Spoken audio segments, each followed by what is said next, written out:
நண்பர்கள் அனைவருக்கும் வணக்கம்.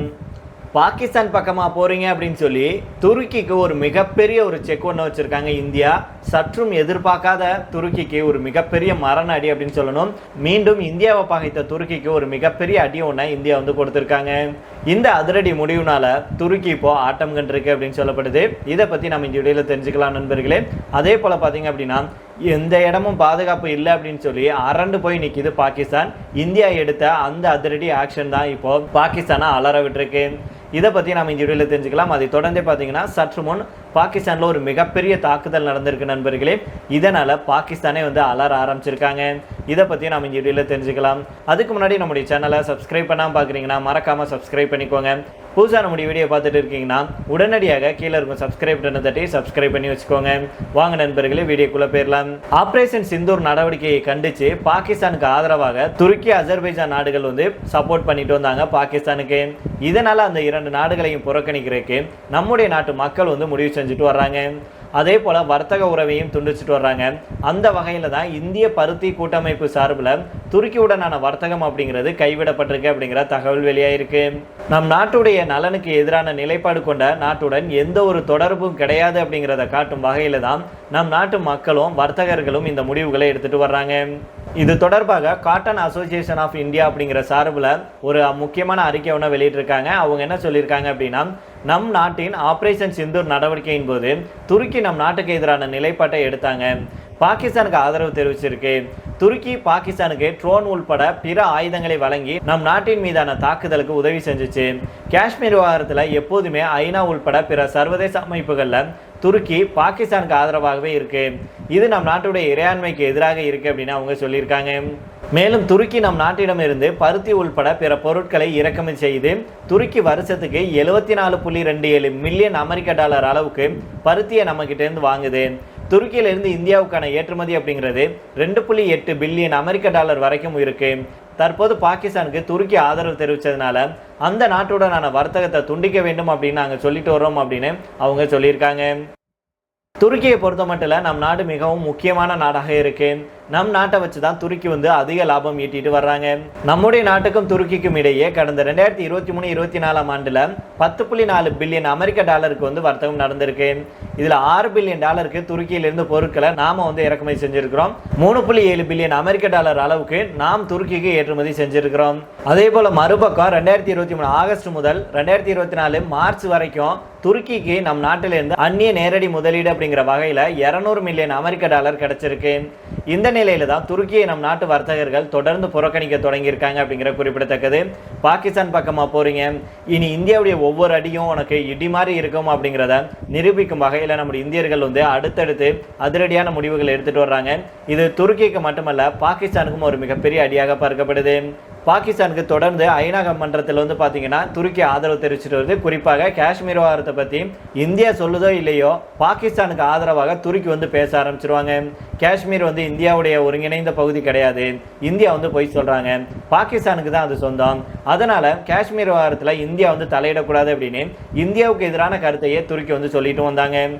அதெல்லாம் வந்து இந்தியா வந்து ஒவ்வொரு முறையும் இது இந்தியாவுடைய சொந்த உள்நாட்டு பிரச்சனை, இந்தியாவுடைய ஒருங்கிணைந்த பகுதி காஷ்மீர், அதனால் இதில் தலையிடுறதுக்கு உங்களுக்கு எந்த ஒரு ரைட்ஸும் கிடையாது அப்படின்னு இந்தியா பல முறை துருக்கிக்கு எச்சரிக்கை விடுத்திருந்தாங்க. ஒவ்வொரு முறையும் துருக்கியும் வந்து சரி சரி அப்படின்னு சொல்லிட்டு உடனே வந்து பாகிஸ்தான் அந்த பிரச்சனையை பற்றி கொண்டு வந்தாங்கன்னா முதல் ஆளாக ஓடி வந்து பாகிஸ்தானுக்கு ஆதரவு தர்றது துருக்கியாக தான் இருந்துட்டு வந்துச்சு. இதே வேளையில தான் பகல்காம் தாக்குதலுக்கு பதிலடி கொடுக்கும் வகையில் நம்முடைய இந்தியா வந்து பாகிஸ்தான் மேலே மிகப்பெரிய தாக்குதலை நடத்திட்டு வந்தாங்க.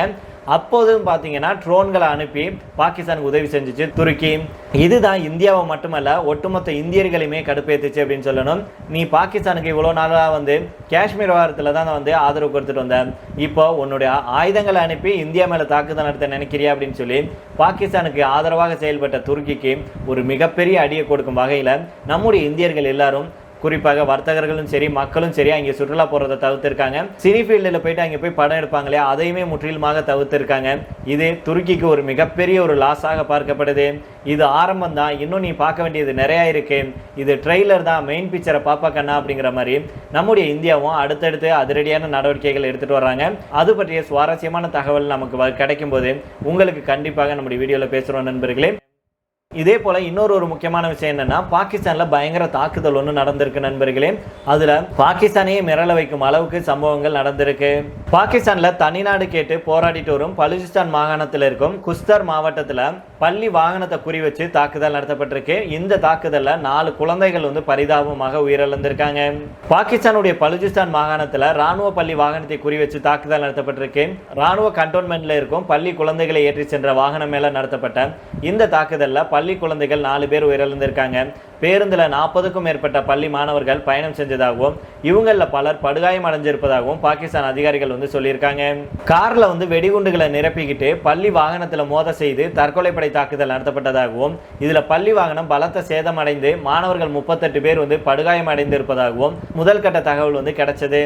காயமடைஞ்சவங்க அருகில் இருக்கும் மருத்துவமனையில் சிகிச்சைக்காக அனுமதிக்கப்பட்டிருக்காங்க. பலுச்சிஸ்தான் அப்படிங்கிறது பாகிஸ்தானில் இருக்கும் மிகப்பெரிய மாகாணமாகும்.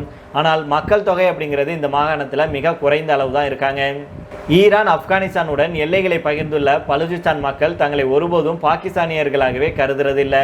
தங்களுக்கு தனிநாடு வேண்டும் அப்படிங்கிறத வலியுறுத்தி தான் அங்கே தீவிர போராட்டம் நடைபெற்று வருது. இராணுவம் மற்றும் போலீஸை பயன்படுத்தி அவர்களை பாகிஸ்தான் அரசு கட்டுப்படுத்திட்டு வர்றாங்க.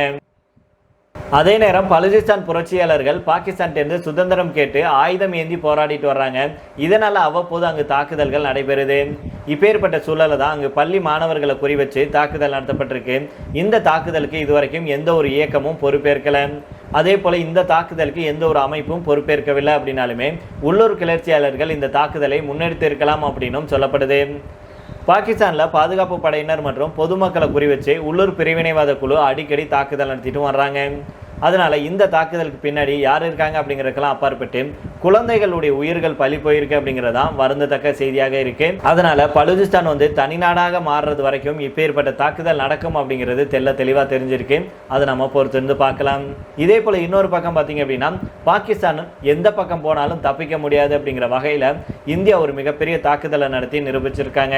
பாகிஸ்தானுடைய ராணுவம், தீவிரவாத அமைப்புகள், அந்த நாட்டுடைய அரசு அப்படின்னு மொத்த கட்டமைப்பு இந்த மாத தொடக்கத்துல இந்தியா நடத்திய தாக்குதல் காரணமாக அரண்டு போய் இருக்கிறதாக தகவல் வந்திருக்கு. பாகிஸ்தானுக்குள்ள எந்த ஒரு இலக்குகளையும் தாக்கும் திறன் இந்தியா கிட்ட இருக்கு அப்படின்னு ராணுவ விமானப்படை பாதுகாப்பு இயக்குனர் ஜெனரல் லெப்டினன்ட் சுமர் இவாண்டி குன்ஹா அப்படிங்கிறவர் தெரிவிச்சிருந்தாரு.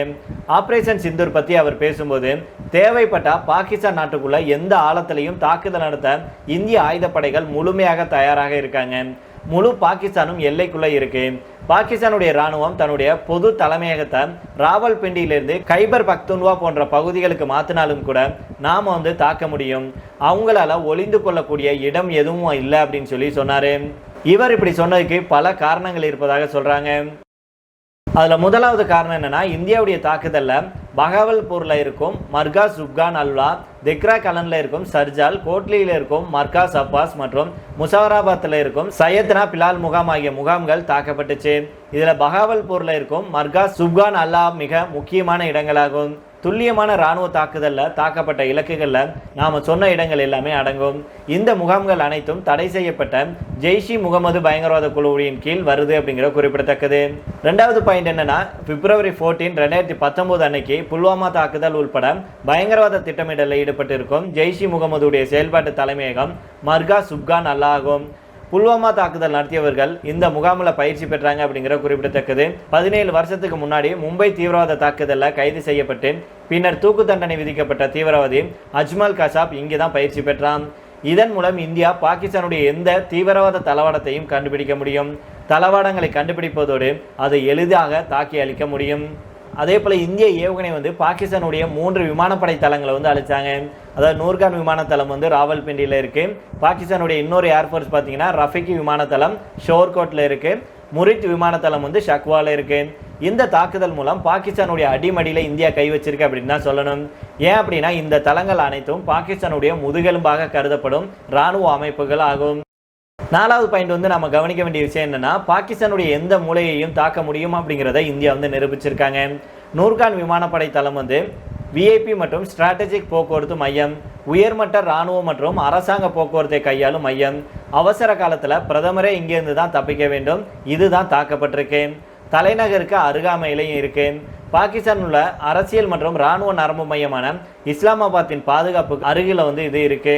ஏர் மொபிலிட்டி கமாண்ட் பாகிஸ்தான் முழுவதும் விமான தளவாடங்கள் மற்றும் துருப்புகளுடைய இயக்க நடவடிக்கைகளை கண்காணிக்கும். கட்டளைகளை இடும் ஏர் மொபிலிட்டி கமாண்ட் வந்து இங்கே இருக்கு. 5வதாக பிரம்மோஸ் ஏவுகணையை இந்தியா பயன்படுத்த வாய்ப்பு குறைவு அப்படின்னே பாகிஸ்தான் நினைச்சாங்க. ஆனா இந்திய ராணுவம் அதையும் இந்த போர்ல பயன்படுத்தினாங்க. ஆபரேஷன் சிந்தூர் நடவடிக்கையின் போது பாகிஸ்தானுடைய விமானப்படை தளங்களை தகர்க்க இந்தியா உள்நாட்டிலேயே தயாரிக்கப்பட்ட பிரம்மோஸ் ஏவுகணைகளை பயன்படுத்தியதை மத்திய உள்துறை அமைச்சர் அமித்ஷா அவர்கள் உறுதிப்படுத்தினார். இந்த நிலையில தான் பாகிஸ்தானுக்கே வந்து எந்த இடமும் பாதுகாப்பு இல்லை அப்படின்னு சொல்லி இந்தியா வந்து தாக்குதல் நடத்தி மீண்டும் வந்து நிரூபிச்சிருக்காங்க. அதனால இந்தியா கிட்ட இனி சீண்டுனா பாகிஸ்தானுடைய கதி அவ்வளவுதான் அப்படிங்கிறது தெளிவா தெரிஞ்சிருக்கு. சரி நண்பர்கள், இதோட நம்ம இந்த வீடியோ முடித்துக் கொள்ளலாம். இதே பற்றி உங்களுடைய கருத்துக்களையும் கீழே உள்ள கமெண்ட் பாக்ஸில் சொல்லுங்க. மீண்டும் நாளை வேற ஒரு செய்திகளோடு உங்களை சந்திக்கிறேன். நன்றி, வணக்கம்.